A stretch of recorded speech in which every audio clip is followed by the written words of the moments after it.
Eh bien salut tout le monde, comment allez-vous les amis, c'est Romain de la chaîne Tech News et Test et on se retrouve aujourd'hui au salon de la photographie. Comme vous avez pu le voir, je suis un grand passionné de photo. On va essayer de découvrir toutes les nouveautés qui se cachent un peu dans ce salon là. Pour ma part, c'est la toute première fois que je me rends sur cet événement. Je suis impatient de découvrir tout ça, j'espère que vous l'êtes aussi. Allez, tenez-vous prêts, c'est parti.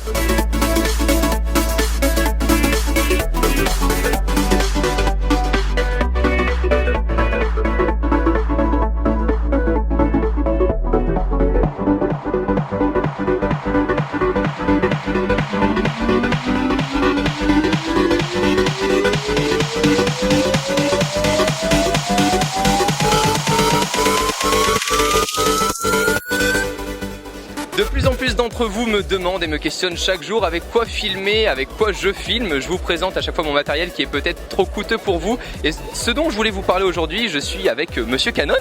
Comment allez-vous? Très bien.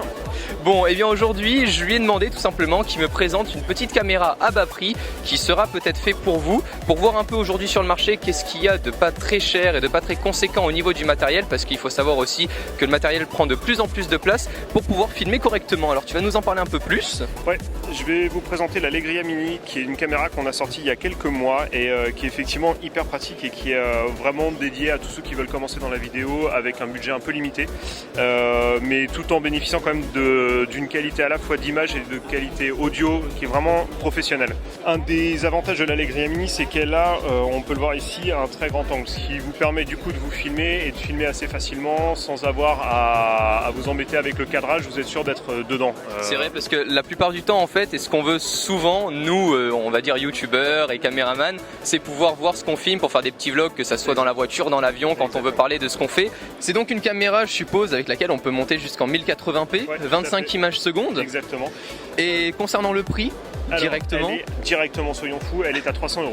300 €. Voilà. On va dire que c'est quand même pour moi raisonnable, puisque c'est ça, puisqu'on a déjà tout, la batterie, l'objectif, de quoi tout filmer, on va dire, tandis qu'avec un réflexe, on monte dans des prix quand même beaucoup plus élevés. Même si les fonctionnalités et la première, on va dire, utilisation ne sont absolument pas les mêmes, puisqu'un réflexe est fait pour faire d'autres plans.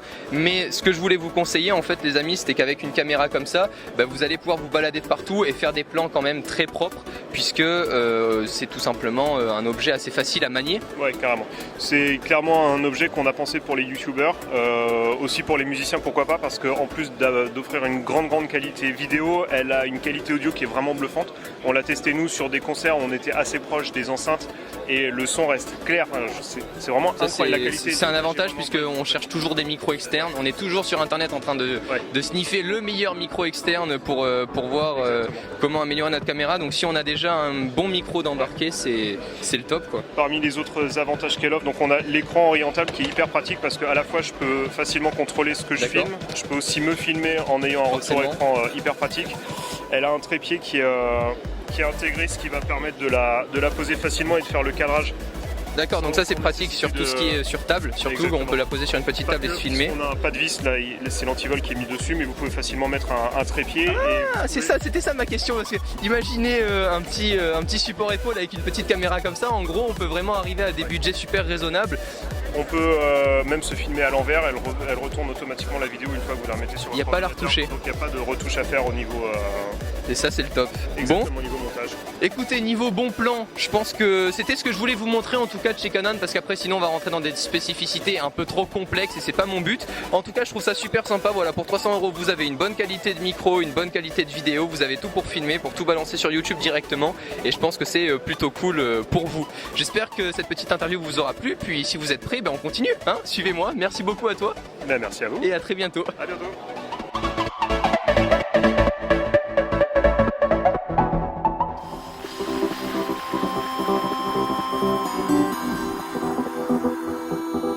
On peut pas continuer ce salon forcément sans passer chez GoPro. Je vais la recevoir très bientôt, cette GoPro Hero 4 Black qui vient de sortir à un prix par contre super élevé. Il faudrait compter 500 €. Il faudra compter 500 € si vous voulez filmer vos vacances avec une telle résolution en 4K maintenant, en 30 images secondes. Par contre, vous allez voir qu'il y a aussi un nouveau petit bébé qui vient d'arriver avec un prix super attractif.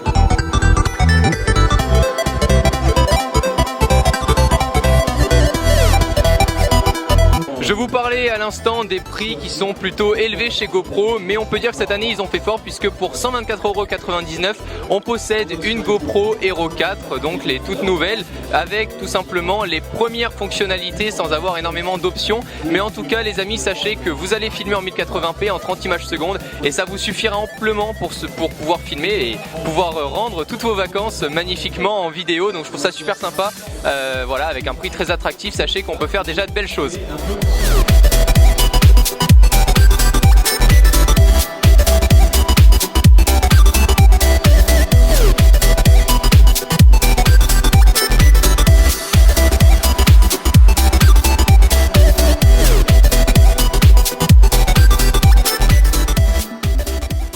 On a vu du côté de Canon ce qui se passait, on regardera pas trop du côté de chez Nikon cette fois-ci puisque vous me connaissez, je suis full Canon depuis maintenant quelques années, donc je m'attarde pas trop sur les appareils Nikon, mais il y en a un qu'il faut pas louper, c'est Sony. Allez, suivez-moi.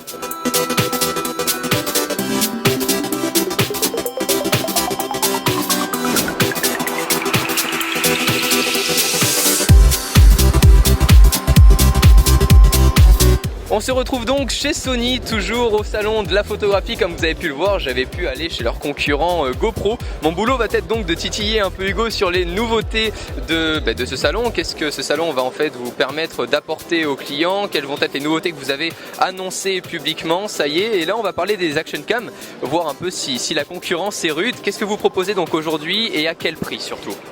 Alors, nous, à l'heure actuelle, par rapport à nos concurrents, on a une gamme complète, c'est-à-dire qu'on a à l'heure actuelle 4 produits et une gamme complète d'accessoires.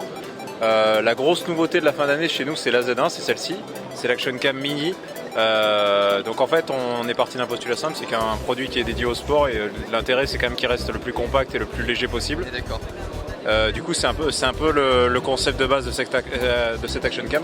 Si vous regardez par exemple par rapport à l'AS100, qui est le produit qu'on a lancé en début d'année, c'est un produit qui est nettement plus petit, nettement plus compact, effectivement. Ouais. C'est vrai que chez les concurrents, on peut souvent retrouver des boîtiers un peu trop gros.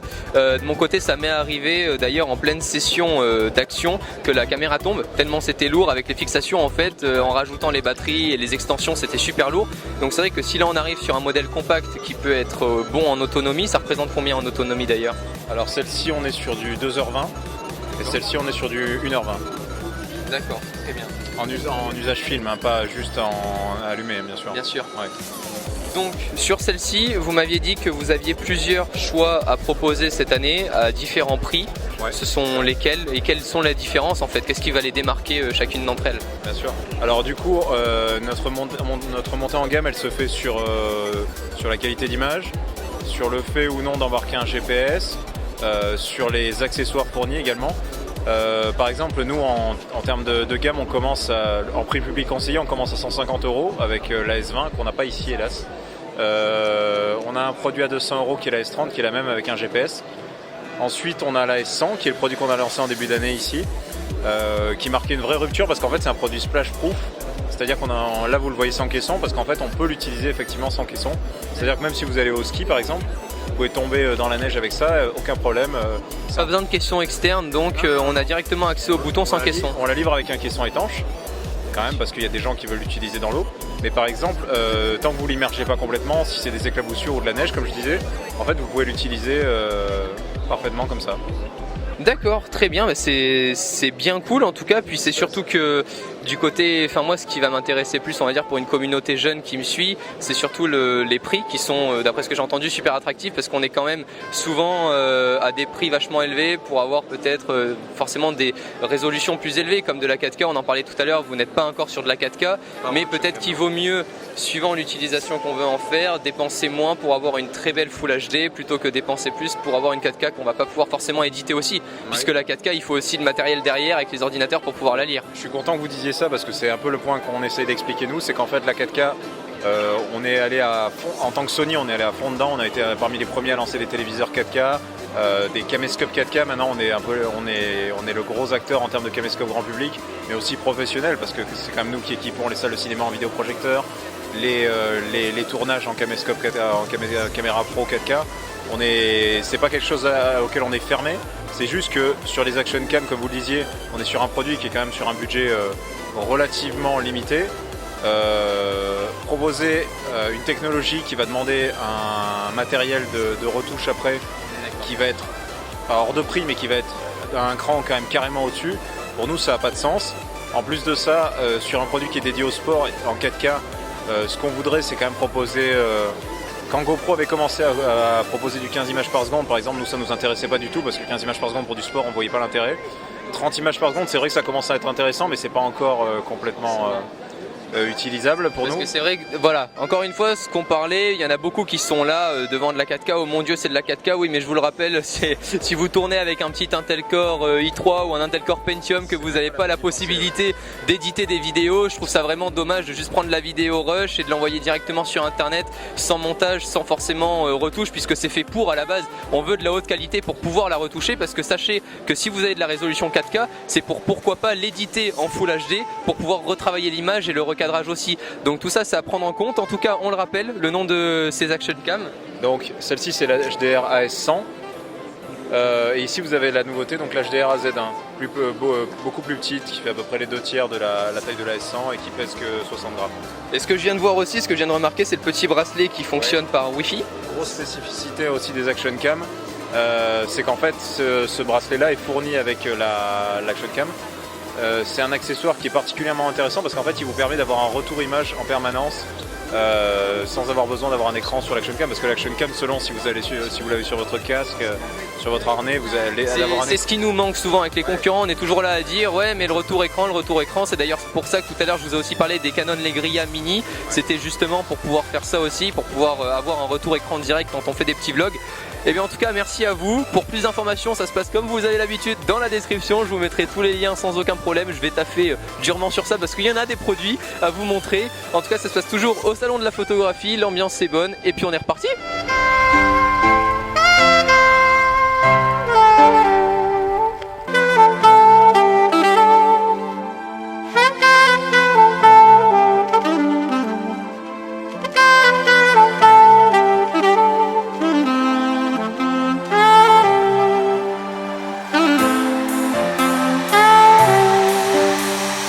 Comme vous le savez, les caméras se mettent de plus en hauteur grâce aux drones. Je suis impatient de tester tout ça. On a la place justement avec un petit complexe, un mini complexe pour pouvoir tester ces drones là. Je vais aller tester tout ça et on va voir tout de suite après quels sont les premiers ressentis.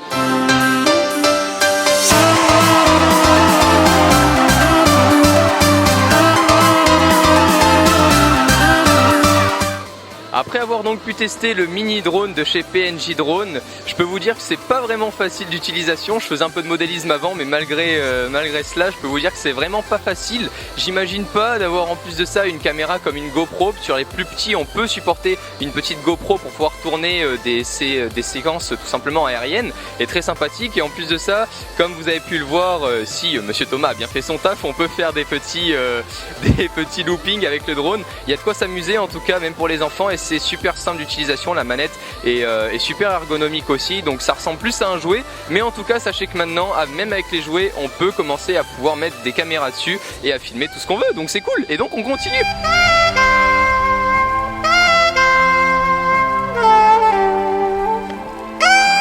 On a pu passer il y a quelques secondes du côté amateur du drone aérien. Comme vous le savez, ça peut supporter des petites caméras. Et là, je voulais vous montrer quand même, ça vaut le détour sur ce salon de la photo. Les plus gros drones, là on passe vraiment à un niveau professionnel. On n'est pas du tout dans des prix attractifs au grand public, ça c'est sûr.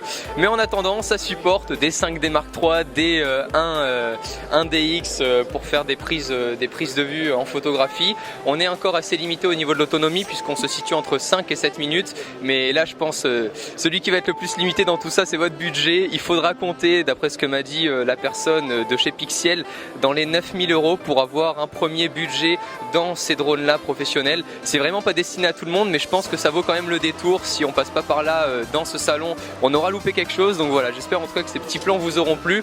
Comme quoi, aujourd'hui, on peut très bien faire de l'amateur, de l'attractif, mais aussi du professionnel.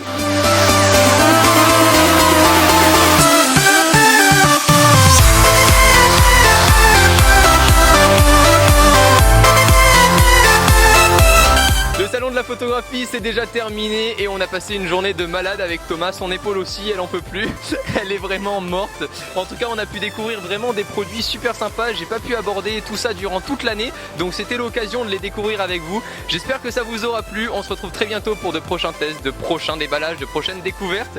Si ça vous a plu, n'hésitez pas à laisser un petit j'aime, ça référencie super bien la vidéo et nous, ça nous aide à s'améliorer. Vous êtes de plus en plus sur la chaîne, c'est vraiment une tuerie de pouvoir bosser pour vous. C'est un grand plaisir. Merci à tous, c'était Romain de la chaîne Tech News et Test. On se retrouve très bientôt. D'ici là, prenez soin de vous et à la prochaine. Ciao tout le monde.